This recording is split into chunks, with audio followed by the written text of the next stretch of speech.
you could also decide to address your questions to a particular presenter. So we can start if this is agreeable to you.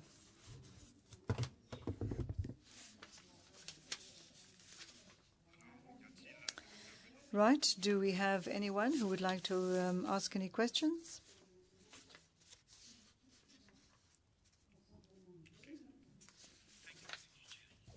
CLI from the National Assembly of Kenya, Parliament of Kenya. Only to make a comment on what Professor Nihiele, I hope I'm pronouncing it well, said. The issue of buying in members, when his presentation was good in the sense that even when we ourselves presented the matter to our Committee of the House, Defense and Foreign Relations, we didn't have all the facts to put across so that members understand why we have to have this treaty or a protocol ratified. And particularly the issue of the model laws that cut across, because we need to assuage the fears of sovereignty. These are the same thing that are founded on the exit, British exit, you know, this story. And that is one issue that members talked about. But when he said it will deal with issues only that cut across, and there is the Assembly of the African Union that really controls the agenda and say this is how it should be done. In fact, I was wondering whether it is not possible for him, Professor, to get an opportunity to talk to members of Pan-African Parliament who are here, who will then go and sell it to their own parliaments. The way he had presented, if that presentation was made to a number of bodies in the countries where we need to ratify, I think they can be convinced. I was almost tempted to say we need to invite him to appear before our own committee in Nairobi. Not to do anything, because I think there is goodwill in our case, by the way. And in another 1 month, we will have passed it. The executive legislature is for it. Members of parliament always wants to be assured and the gray areas to be clarified. But that was good. I think your presentation, if it can be used to buy in across the African countries, we will get somewhere. As we appreciate the African Union, we know what it can do, African integration, and we really support it. So I was saying that presentation is good. And I noticed at the very end, he say that is what PAP can do actually. They can facilitate him or other people from his office to visit particular countries and talk to people who matter, from the ministries, parliament, and other jurisdictions. But it was a good presentation, both of them. But mine was on the one on Professor. Thank you. Merci beaucoup. Thank you very much. Thank you very much for your words. More or less commendation. Thank you so much for that. And I can assure you, I'll be addressing the speakers tomorrow. And I will emphasize this point. I think the problem is that it's just that there's very short memory among those who participate in the AU summits. If not, the foreign minister was there, the Ministry of Justice participated in the adoption process through the Specialized Technical Committee on Justice and Legal Affairs, which my office convenes, and is made up of all ministers of justice or attorneys general. There were delegations from Kenya. The point of convergence in terms of compromise was these model laws, because it presupposes that for them to make the model laws, they would have either received a mandate from the assembly to say, look, we need help in this area to have a common African position, so give us model laws. Or they on their own will look at the area that is of universal application and seek permission to do model laws. And some of the times it will be very difficult for the assembly to just sit down and say, PAP, do model laws for us. We are the ones who will identify the areas and then seek the authority of the assembly through the executive council. And some of these laws are usually even adopted by the same assembly because it goes through the process of vetting. So for me, it is an opportunity for PAP. It's an opportunity for member states, particularly those who may not even have the wherewithal to have all the laws properly articulated, so that anything centralized from PAP can be adapted to local situation, but the principles will remain the same. In terms, I know that Kenya is very active in terms of issues around the African Union, and I'm not sure it would be a difficult thing to do. I will be having, if I have an opportunity, definitely. Your Foreign Affairs Minister is a very good friend, so she understands. There's even your Attorney General as well. So they do understand this whole process, and they were one of the supporters. Hopefully your Parliament will receive the same. If it means coming to speak to your committee, why not? Thank you.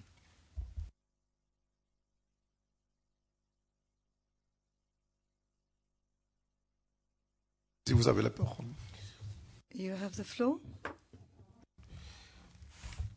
Is there a possibility to find a common denominator or a point of convergence in the ratification of instruments, mindful of the statutory implications in our different parliaments, the fact that this parliament has a different constitution, that other one has a different constitution?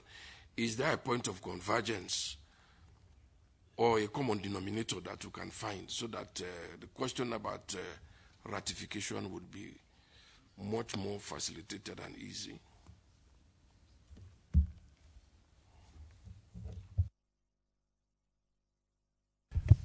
Oui, allez-y. Professeur, allez-y.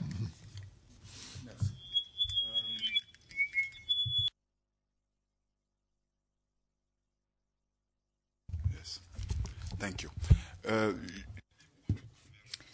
The points of convergence where the procedures or the ratification procedures are concerned are simple. In any case, in every case.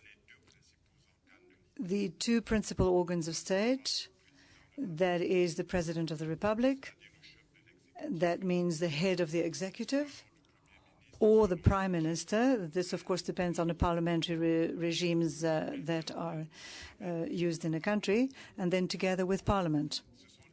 So those are the two political instances. Those are the supreme political instances. So this point of convergence, they are constant despite the differences in procedure. And these differences in procedure are linked to historical considerations very often, and even ideological considerations, because it depends on the political regime that was adopted. For example, we know that the regimes that have adopted the British model of political organization, they give little place in terms of the head of state to the in terms of ratification, whereas those who've adopted the French model, they confer that power far more to the head of state. So it's quite different. So what is very important here is that the executive and the legislative, in fact, come together to express the position of a country. Now, it is possible, of course, to imagine a harmonization of these procedures, but it will be difficult because of political reticence, if you like.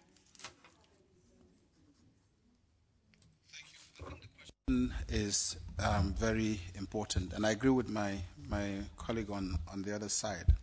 But let me emphasize, there is indeed a point of convergence that flows out of the study that my office engaged in. That was long before I became legal counsel of the African Union, that made recommendations that the Executive Council adopted, which is to be able to deal with the challenges of ratification. Each member state has to establish the National Sectoral Committee on the challenges of ratification, irrespective of the constitutional system. And we found out that if that happens, whereby each department, whether if the president is, based on the system, more powerful, there should be a representative from the office of the president. There should be a representative from Parliament. There should be a representative from the sectoral ministry where the treaty in question is being, and then there should be one from Justice or Attorney General, depending on which is applicable, so that they will study each treaty and find where they are and make proposals and put together a national system that enables them to deal with the treaty as and when they are required, of course. Irrespective of the convergence point, ratification is a sovereign act based on the interests of the state and based on the subject matter covered by the treaty. So, but if there is that system nationally in place, it makes life easier, and somebody is responsible for convening that system regularly to meet and check what their obligations are and which one they want to quickly do and which one they may take time to do. We've already stressed that point, and if only member states can implement that decision as we go about enabling them to do that, then that point becomes, the ratification becomes easier, irrespective of the constitutional system. I mean, the whole idea of adopting a model law towards ratification would be very difficult to do because of the same constitutional system. You can hardly harmonize. In Cameroon, for example, when we went, we found that the office of the president is vital in the ratification of treaties. And the legal advisor to the president, who is the chief legal advisor in the foreign ministry, is vital. Unlike in other places where the foreign minister as well as the minister of justice are vital in terms of preparing the cabinet memo to go in the common law system like in Cameroon, in Sierra Leone. So, but if all this work together, if, for example, in Cameroon, whoever is the focal point is that person who works closely to the president, he or she can coordinate the other sectors to make sure that whatever the president needs to do happens. I think that is the convergence point. And we have found that to be, if the political commitment is there to enable the committees work locally, then it will be an easier thing to, irrespective of the constitutional system.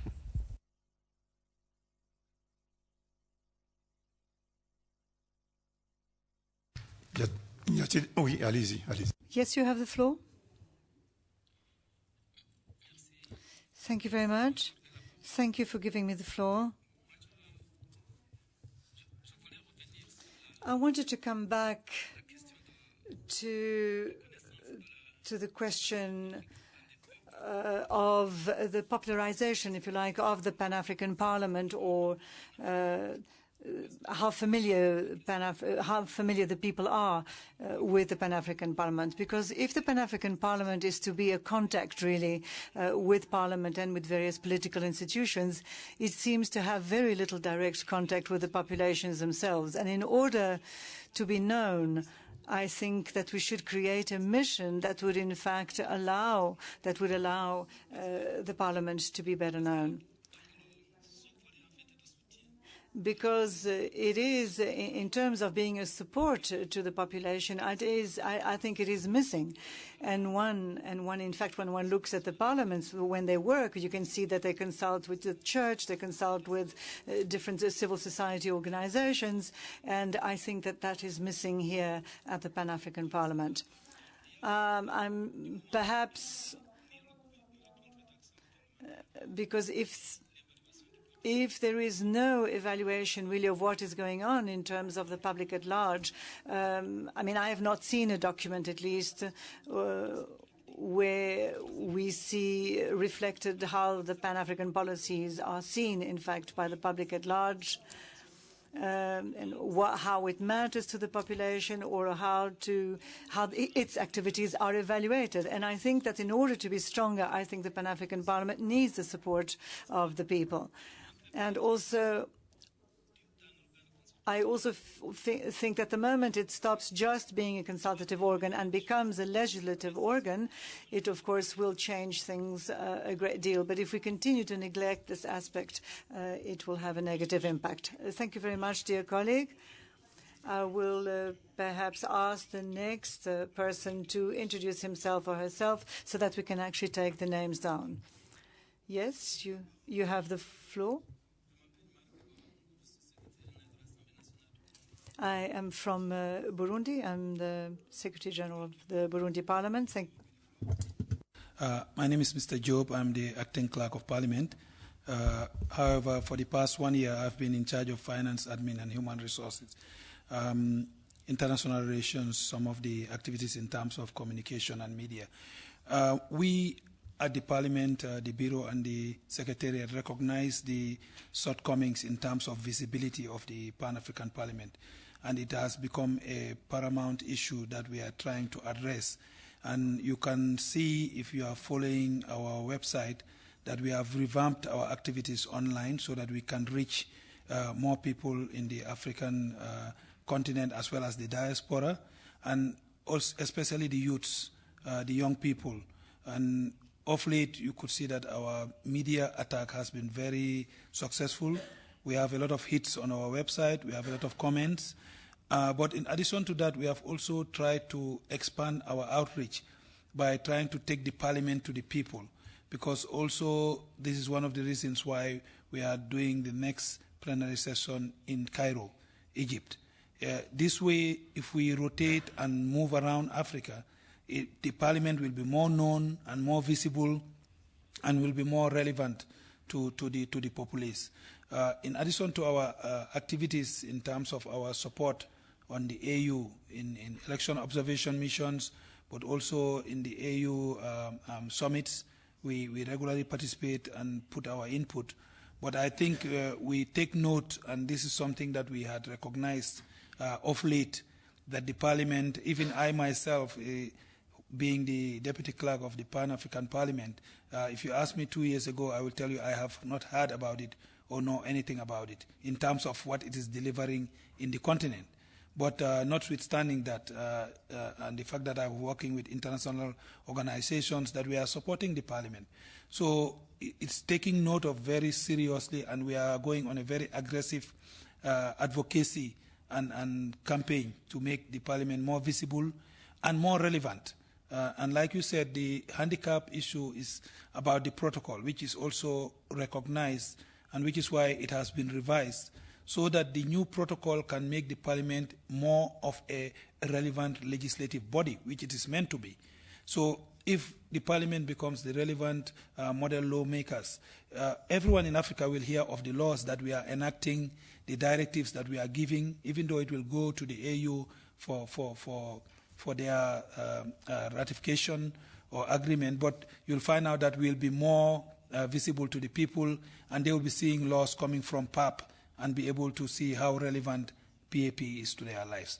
So this is something very important that you have raised, but it's already on our agenda, and regularly we are trying to use all measures and means to make the Pan-African Parliament more relevant and more visible in the continent. Thank you. Merci, cher collègue. Thank you very much, dear colleague. Now, of course, as an advisory body, the handicap is there in terms of its popularization and the ability to know what it's all about. That is the reason why we're making a case for the ratification. One example, if the protocol is ratified and the new parliament starts operating, and if the new parliament is quick enough to adopt a code of elections that allows for all Africans to participate in electing their representative to the Pan-African Parliament, let's assume a date is set aside by Burundi. This date, Burundi will be electing the parliamentarians from Burundi going to the African Parliament. And it has to be elected by all the people of Burundi, with the 5 candidates that are vying to go. Parliament will be known. The Pan-African Parliament will be known by everybody in Burundi because an election day is set aside for the Pan-African Parliament. I think those are the challenges we have, that for this institution to be that institution that you want it to be, this ratification is important so that everybody will be involved. And also, as the acting clerk has said, the laws that they will eventually make. The current parliament is handicapped in terms of its popularity or the ability of it to make itself known by just going out there. But we're hoping that things will change when the new protocol enters into force. Thank you.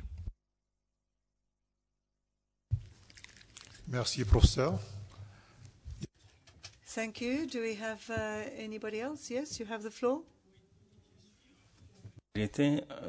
I am Mohamed Ebete, the clerk of the Republic of Guinea. I'm taking the floor to comment on the statements made earlier on the ratification mechanism. It is true that this raises a number of difficulties for the various parliaments in the different countries, and I wanted to share with you our Guinean experience. It's a recent experience in this area. In Guinea, it is the President of the Republic who has the authority to ratify, and the Constitution is very clear on this. He negotiates and signs through his plenipotentiaries all international treaties, irrespective of their nature. And in terms of ratification, it's him who carries out the ratification. The Constitution indicates that for some treaties that are related to financial issues and international agreements, or on the status of persons and territory, these treaties can only be ratified if authorized by the National Assembly or the Parliament. But as such, the Parliament does not have the authority to make a decision on this, but it gives the authority to the President. In the Guinean Parliament, there are members who are also members of the Pan-African Parliament, and they are also members of the Committee of Foreign Affairs. This year, they took the initiative during the session from April to July to introduce a relevant decision inside our parliament. This decision was adopted by absolute majority. This imposes on the government to submit to the parliament all the treaties signed by the president and his plenipotentiaries within 15 days after signature, with a view to initiating the procedure of ratification. So this decision was adopted, a mechanism was put in place to put it into force as from next October. They produced an inventory of all agreements, particularly the continental agreements, and an action will be done in implementation of this decision in relation to the government and the President of the Republic. The aim is to enable the Parliament to consider these treaties and to give an authorization of ratification. This is what I wanted to share with you with regard to the experience of Guinea. Thank you. Thank you, dear colleague. You noted well this contribution. The gentleman presented to us the developments witnessed in his country in terms of ratification. I think that the eminent professors here present today took note of this, and this will go in our final debate. Are there further requests for the floor? Yes, Honourable. Thank you, Mr. Chairman. Duku Sena from the Republic of Congo. We listened to excellent presentations, but I have just a minor question. Professor Mielele and Professor Androis highlighted one thing, is that the legislation voted by the Pan-African Parliament or by the European Union, the African Union, to be ratified by a particular state, it was actually, it is obviously advised by the AU Legal Office.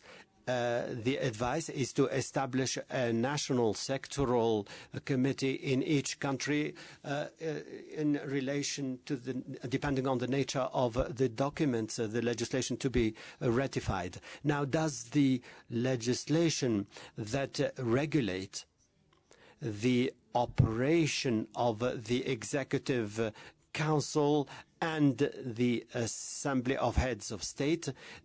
Is this binding to member states? Is it really included in the law that once the legislation is adopted by the Pan-African Parliament, there is a period of time during which this committee is put in place? Here, the aim is to enhance a speedy ratification. Otherwise, we will have to wait for 16 years more for these texts to come into force. Thank you, Mr. Chairman. Thank you, dear colleague. Thank you, Professor. Yes, go ahead, please. Thank you for the question. As you know, that decisions of the Assembly are binding on member states. Now, international law, as you know, is binding because of your ability to comply. And the beauty about international law is that states willingly comply, because there's no policeman that will go there and begin to put a gun in your head to say, why have you not complied? It is the same with the AU. If AU heads of states sit down and take a decision and then empower the Executive Council to ensure that the decision is implemented, it is left for the government in question to say, yes, we will abide by this decision. So the decision to establish national sectoral committees, no member state has said, no, we will not.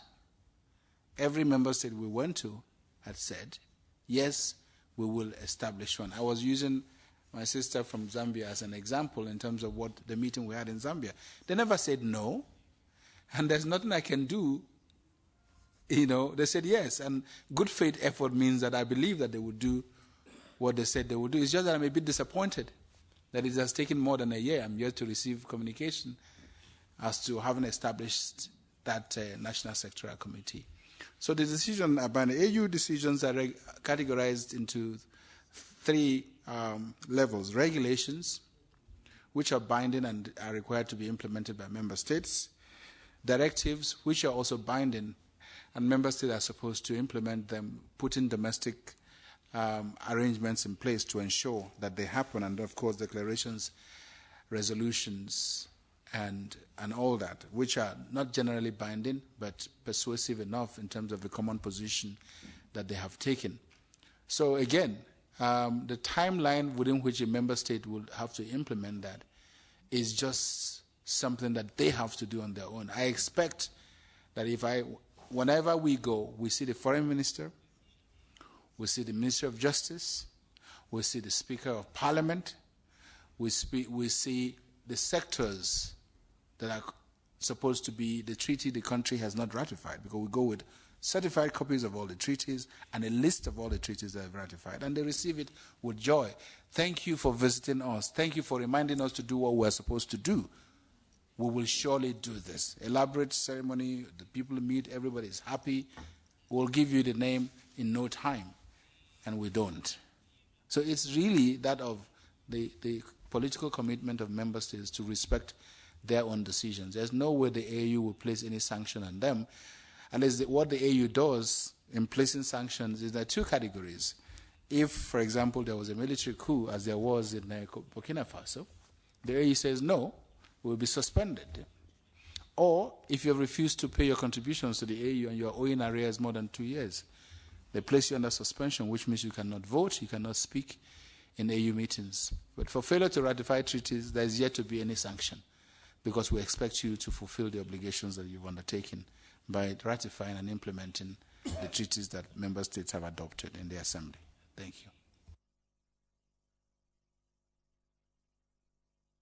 you. Merci. Thank you. Yes. Dear colleague, you have the floor. Chair, since the professor keeps on referring to Zambia, I feel I have to say something about Zambia. I wish to report to this August Assembly that one of the good things which have happened since you came to Zambia is the fact that in December, our parliament approved a very big chunk of the constitution. And in that constitution, we now have power as National Assembly to approve ratification processes of international treaties. I do recall that after you left, we did have meetings with the Minister of Foreign Affairs and the Minister of Justice. But I suspect because we are nearing election time, people didn't want to make concrete decisions on the establishment of this committee. But as you are aware, we go to the elections next week.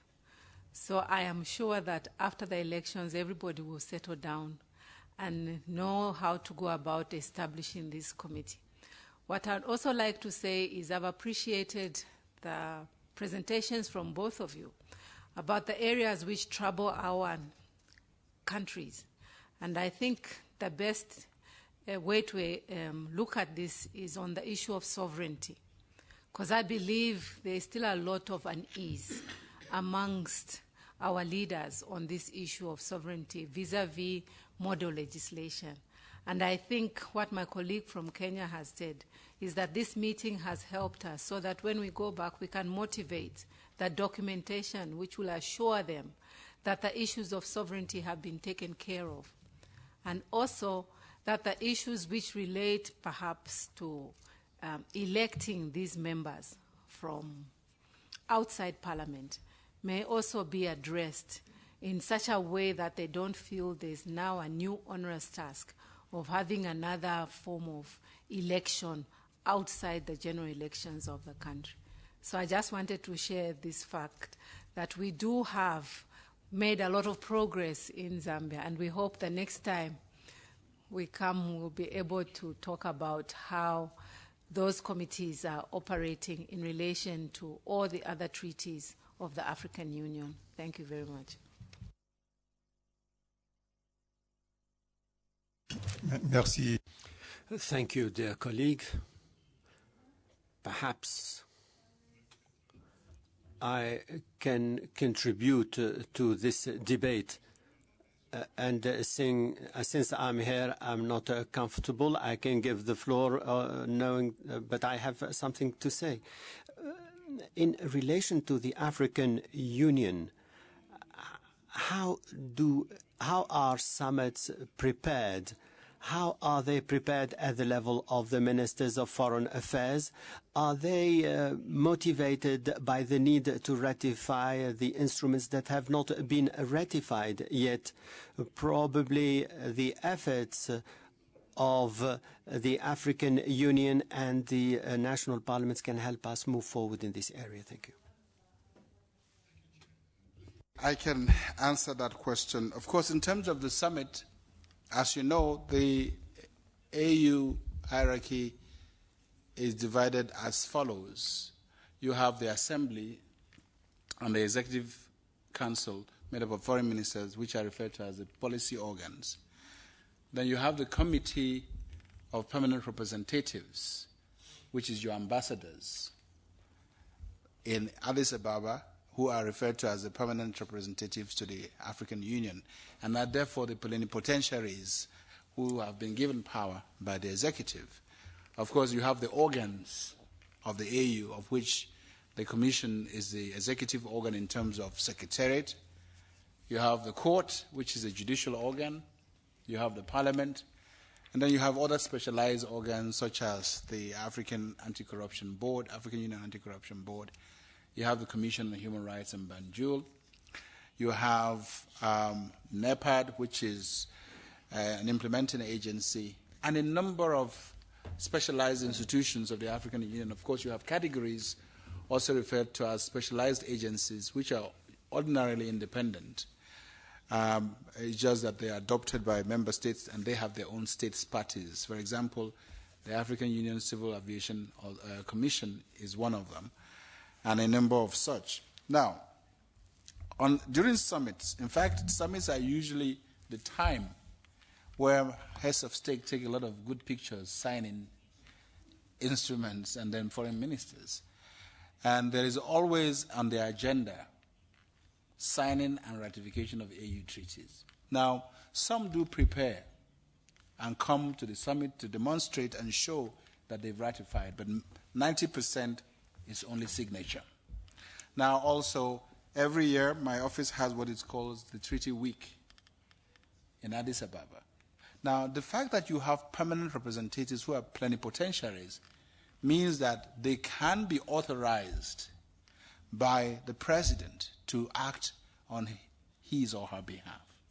So again, we allow them to have 1 week where they can place such activities. Some do come with instruments of ratification, some come with wanting to sign. And then, of course, from time to time, instruments are forwarded by member states. So the summit provides that opportunity. What has not happened is saying a delegation saying, okay, we're going to Addis Ababa, we're going to ratify, say, 1, 2, 3, or 4 treaties. It's just haphazard. And it is more of the ceremony of signature than ratification. So, but there's always a standing item in every summit on ratification. Merci, professeur. Thank you, Professor. Thank you very much, Chairperson. And thank you once again to the presenters, the 2 professors and the legal officer from PAP. I think the response that is given from the AUC is probably very correct, and perhaps requires us to really reflect on it and then say, what are the things that we can do to strengthen the process? Because the AU process, in terms of the organs that are indicated there, is heavily geared towards the executive. The reports that are prepared for those organs, the PRC, Executive Council, including the summit itself, in essence, those are executive-driven processes that parliaments or PAP would then have very little engagement with. So we need to find a way then of how to deal with that. Because I know that the report that you're talking about is produced for the summits that clearly tells the executive who has ratified this and who has not. But that information doesn't come through. I think if you look at the legislative side of the business, that is PAP and ourselves. And in the equation of things, PAP and national parliaments are the ones that oversee the executive. They are the ones that are then supposed to then encourage members of the executive to look at these things and ratify them and make sure that, there's full implementation of these instruments. So it would seem to me that we need to find a way of closing that gap, such that the reports that you produce for the various structures of the AU can then be reports that find their way into PAP as they are. Because I had made the earlier suggestion to PAP also to say, you see, if they produce a document that says these are the instruments that we have before us, these are the instruments that need to be ratified and so forth, and we run a very clear, deliberate campaign around those particular instruments. And each time members come here, we get the reports in advance that we can then use to prepare in our various national parliaments, supporting the members around those specific issues.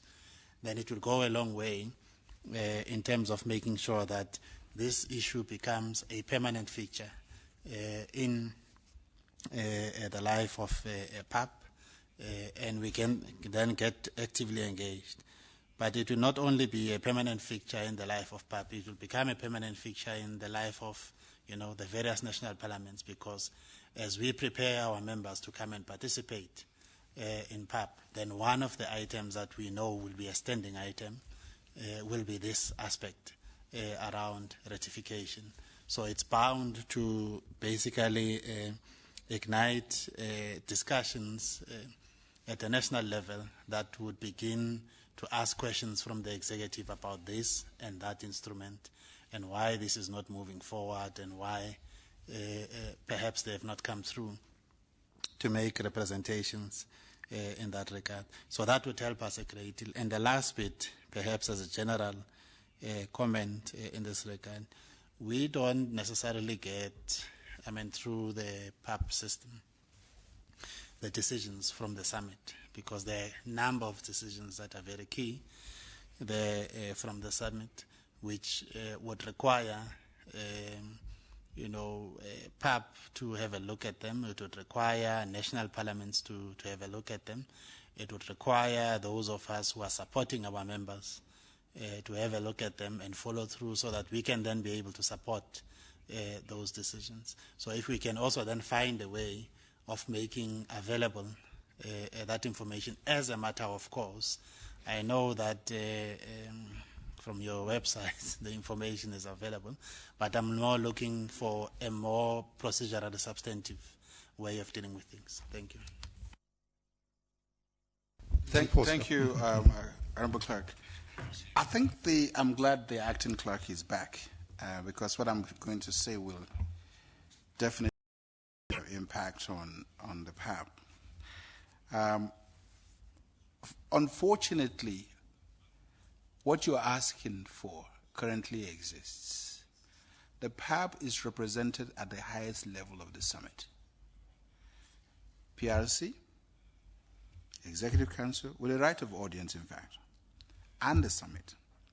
And all those reports that are generated get to the PAP because the Bureau of PAP is always represented at those meetings. Maybe there needs to be a mechanism whereby they feed back into the PAP process, which in turn fits into the national parliamentary process because of their membership, to say, these are the reports that came out of the summit, these are the decisions that came out of the summit, transmitted to all parliamentarians and transmitted to all national parliaments so that issues that implicate them would be taken into account. The system is in place. I think it's just a matter of working out the modalities for that to happen. Because all the reports, everyone who is admitted as an organ into the summit receives every report. I think the PAP may now need to put the mechanism in place to disseminate those reports to their members first, who are already members of national parliament, and possibly through also channeling it to national parliament. Of course, being mindful of national parliaments, not saying, oh, when has PAP become the parliament that is now issuing us directives? But again, in a diplomatic fashion, transmitting such information to them. It currently does exist. Maybe the mechanism for dissemination has been a bit lacking. So that answers both questions. While decisions may be on the website, you're absolutely right. Still, it can go through the process of proper channeling procedurally. Thank you.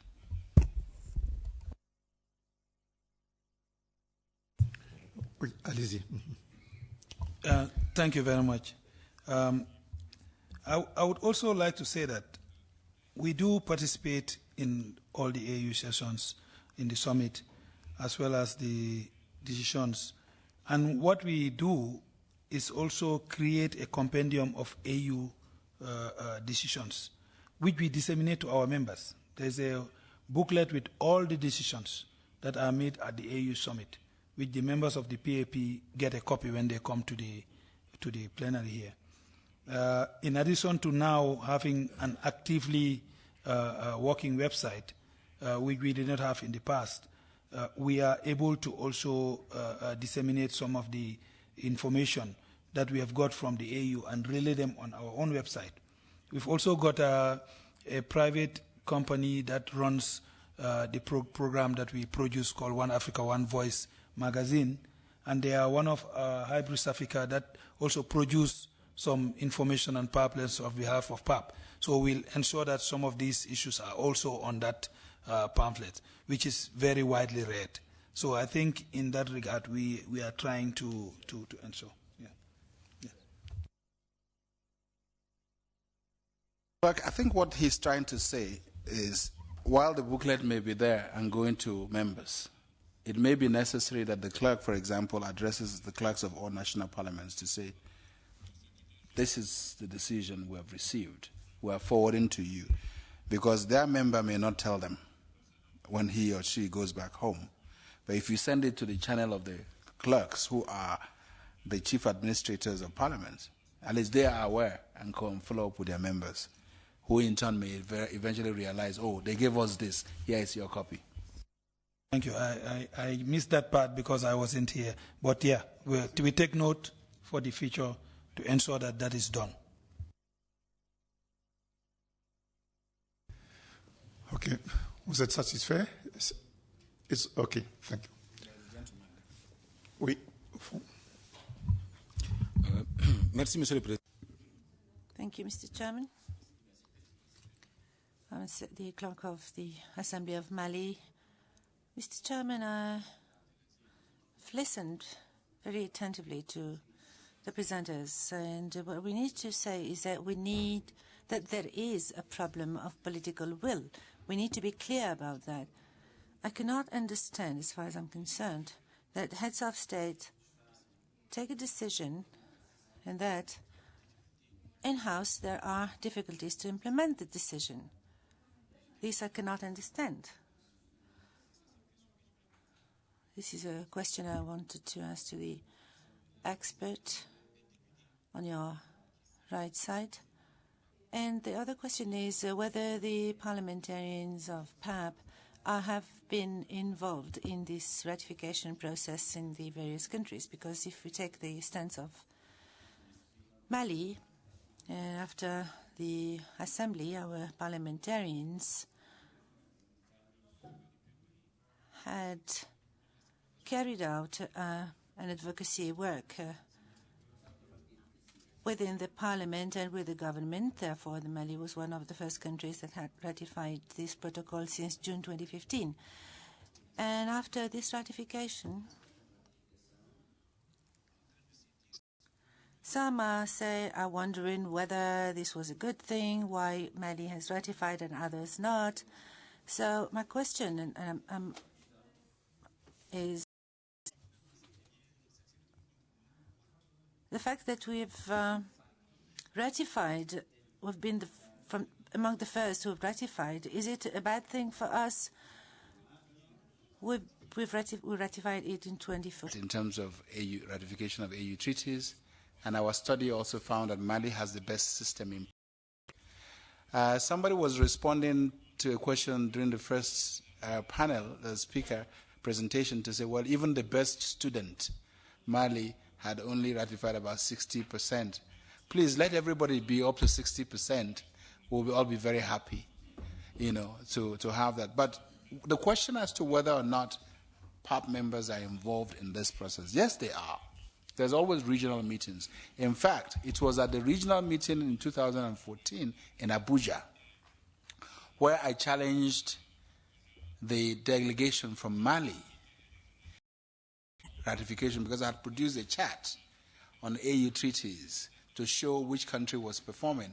And Mali was, of course, generally performing well. And I said, but Mali, what is holding you with regard to the AU, the protocol on the PAP? And don't forget that your president used to be a member. Can you now ratify the protocol? And after that session, the next... Your protocol, where is it? So that they can also, because they come here intermittently. It's just committee sessions or when we have plenary. But most of the time they are with you in your countries. So you have more access to be able to reminding them of the need of the ratification. It's a vital instrument that needs to be definitely taken seriously. We have really seen some success since they have become more active, because the signatures of 12 means that we have accelerated a lot. And those signatures, only the depositing of the certification instrument at the AU is what is missing now after the ratification by Parliament. But at least 4 steps are being done. So if we keep on the steam, it will definitely take us somewhere. And I think Mali, having done a great job in this activity, should help to teach the others how it's done. so that we can also, all countries can learn about how these things are done easily. And you know, it's a role model in Africa in the sense of the word of Pan-Africanism. Thank you.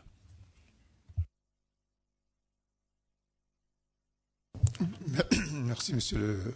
Oui. Merci, Monsieur le... Thank you. You have the floor. Thank you, Mr. Chairman. I'm Alfonso Aguena, Clerk of the National Assembly of Togo. With regard to the last contributions, I'd like to make a testimony. Mr.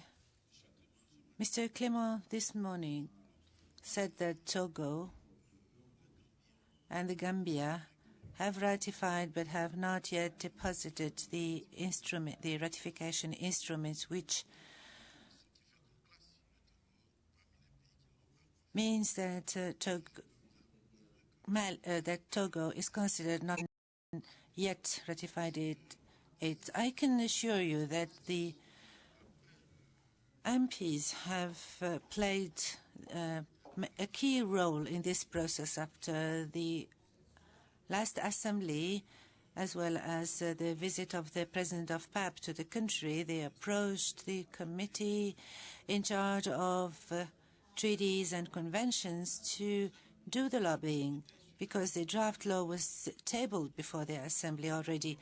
And then with the chairperson of the commission was requested to include this draft law to the activities of the committee, and I myself also did so, and encouraged them to consider it, since they are the one who consider the draft text of the committee for this session. And as I said yesterday, during last June, the National Assembly of Togo authorized ratification of this protocol.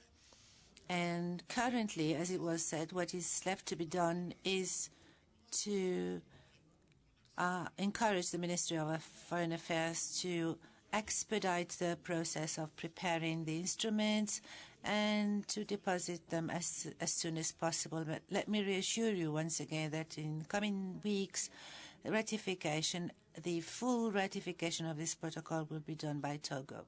Thank you. Thank you, my dear colleague. So, ratification is moving forward. Some countries like Togo's are good pupils and are an example for other countries, like Côte d'Ivoire. You are indeed a source of inspiration for us. Any other comment?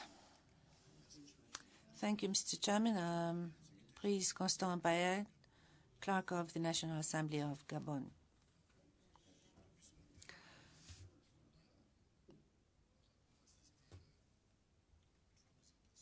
We've listened since this morning to 3 quite interesting presentations. Mr. Mavungu presented to us the monitoring of the African Union treaties.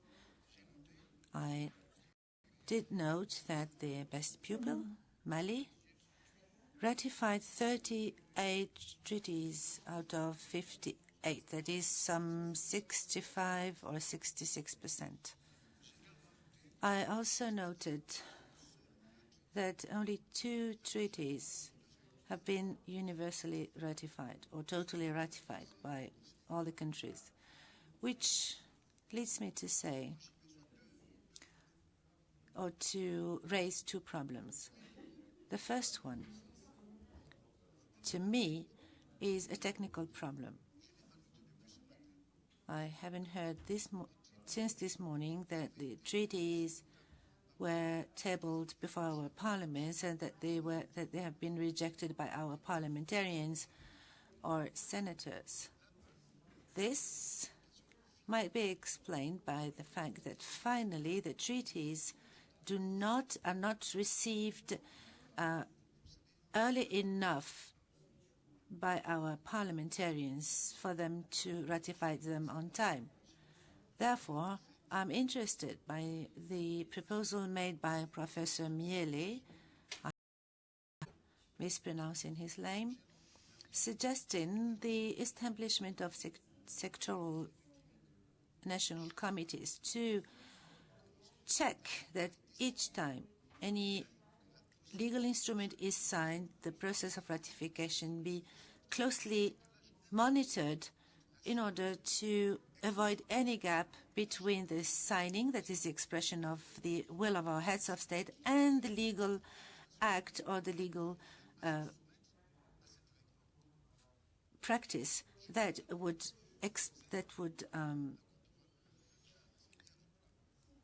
confirm this political will. Regarding the Pan-African Parliament, we are here as clerks, and we are not to be considered as gods.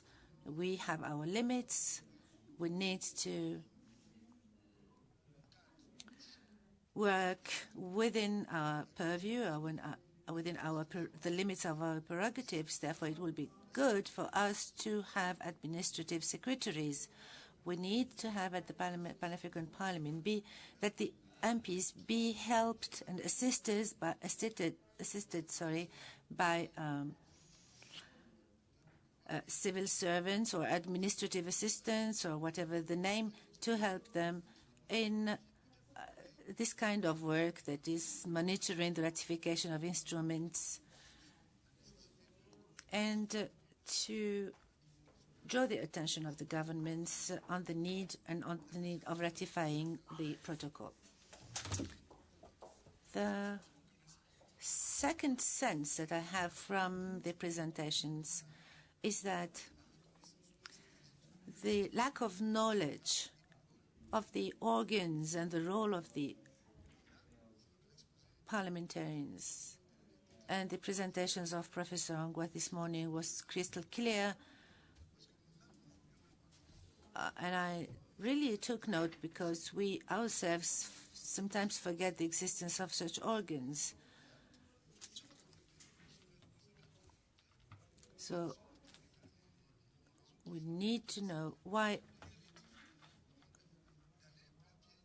we have such difficulties to enter this integration, community integration process. Therefore, there is a political role to be played here, and it should be played by our representatives here in the Pan-African Parliament. I do not have the impression or the feeling that the MPs that are present here, the MP that are present here, think of having a session or a meeting to sensitize their colleagues on the role of the Pan-African Parliament,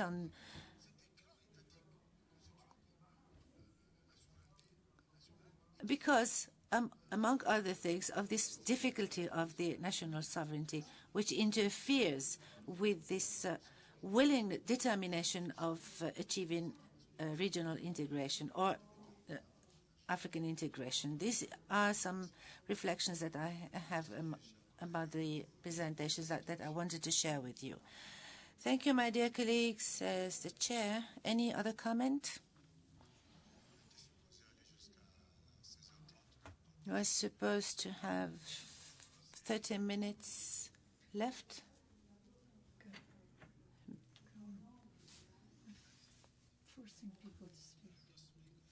For the intervention, I think, judging from the comments coming from the floor in relation to the ratification process and delay that is happening, we would accelerate in terms of communication to the various nationalities, to various parliaments.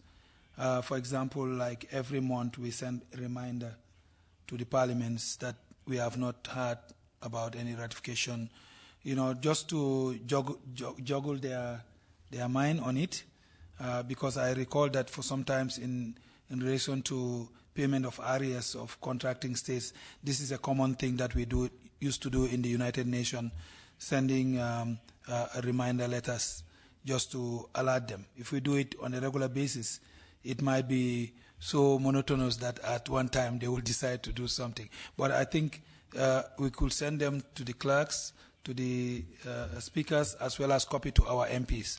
Every month we just send a reminder that this is the update status of ratification and that your country has not yet done the necessary ratification. Also, just to add, like he has said, Togo, yes. Also Gambia, I was with the president when we went there, and they did send us the ratification documents to PAP from the parliament that they have done so.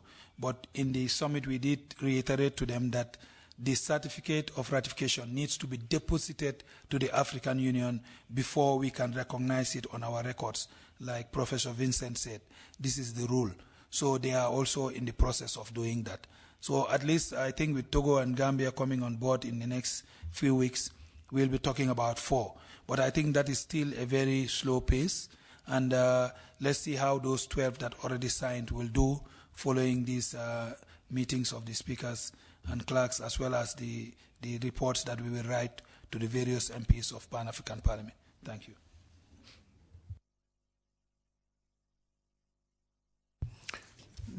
Merci, Monsieur le Secrétaire Général.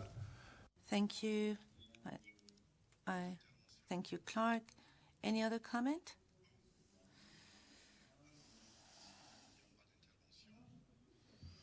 I see none. So, with your permission, let me close the discussion on the 2 presentations, and we now move on to the second item of this afternoon agenda, that is the reading of the outcome document.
Bon, donc le secrétariat me fait dire que I'm told that the document is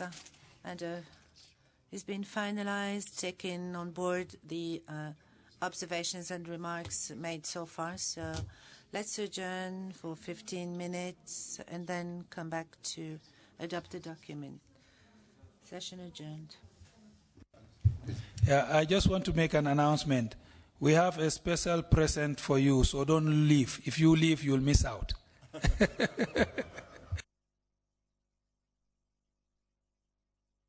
séance est suspendue.